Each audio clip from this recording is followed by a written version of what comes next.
विपक्ष का काम हम्म। है रोना, रोवे, अच्छा, रोना। कौन मना करता है? वो रोएगा, क्योंकि अच्छा, रोने रोएगा। लायक ही हो गए ये लोग।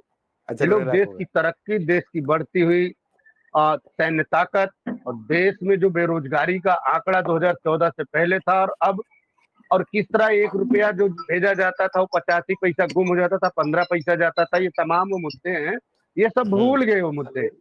2014 2011-12 में देश की अर्थव्यवस्था क्या थी, आज हम 2025 में जी रहे क्या अर्थव्यवस्था।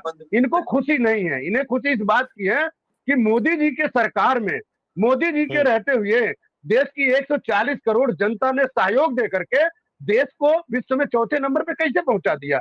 ये इनको बड़ा अटपटा लगता है। ये लोग इस तरह की बातें बोलते रहेंगे, इनके बोलने से देश की जो है अर्थव्यवस्था ना तो घट रही है, बढ़ने के सिवा घटेगी नहीं। जब सरकार मोदी जी ने संभाला था, उस समय के आंकड़े और आज के आंकड़े में जमीन आसमान का अंतर है, सुधार दर सुधार होता है।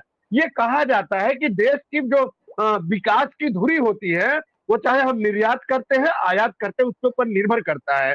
2014 से पहले देश में जो है बहुत सारी निर्मित चीजें स्वदेशी नहीं होती थी, हम विदेशों से मंगाया करते हैं। लेकिन आपने देखा होगा गौरव भाई, 2014 के बाद जब से मोदी जी ने देश की सत्ता को संभाला, 140 करोड़ भारतीयों के विश्वास को ग्रहण करने का काम किया, तो देश की जनता ने उनको सर माथे चढ़ा करके जो जो उन्होंने जिस विषय पर उन्होंने बोला, देश की जनता ने हाथों लिया, उसको सिर माथे किया।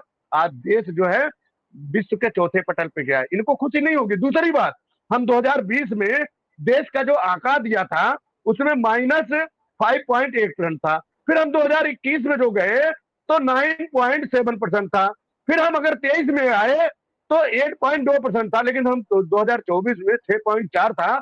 यही विपक्ष के लोग कह रहे थे तो घट गया, घट गया, रोना रो रहे थे, चिल्ला रहे थे, लेकिन फिर भी देश की जनता ने मोदी जी पे विश्वास किया और आज जो है देश चौथे नंबर पे। बता दे, भारत देश कांग्रेस के समय में सपा बसपा ये जितने विपक्ष के लोग बैठे हैं, इन लोगों में देश कहाँ चौथे नंबर पे था। अभी हमारे आंकड़े भाई चंचल भाई बता रहे थे कि भूखमरी इतना है, गरीबी इतना है, नौकरी नहीं है। मैं आपको बताऊं गौरव भाई, मैं जन चौपाल के माध्यम से गांव का दौरा करता हूं, आप हमारे सोशल मीडिया अकाउंट पे डाल सकते हैं। मैं उस गांव में जन चौपाल करता हूं कि जहां पे गांव के लोग बसे हुए हैं, उनकी आबादी के हिसाब से वो काम क्या करते हैं।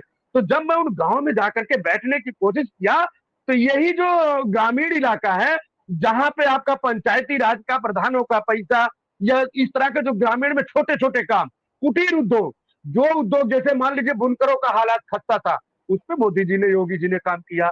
उसके बाद आप देखेंगे जैसे फूलों की खेती थी, उस पर हमने सुधार देखा। उसके बाद किसानों को गन्ने की खेती की हमने जब बात करी, तो बोले कि पहले से ठीक है। देखिए, अभी आपने महंगाई की बात किया, 140 करोड़ की जनता है, महंगाई मांग के ऊपर बढ़ती है।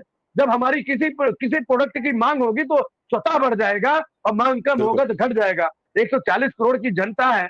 अभी इन्होंने कहा कि 81 करोड़ लोगों को राशन दिया जाता है। इन लोगों के समय में जो राशन बढ़ता था ना, ललका कार्ड, पियटका कार्ड और सफेद का कार्ड, 3 प्रकार के कार्ड बनाए जाते थे गौरव भाई। लेकिन आज मोदी जी की देन है, ऑनलाइन कर दिया गया है, उस गरीब के खाते में सब कुछ मिलता है। धन्यवाद, शुक्रिया।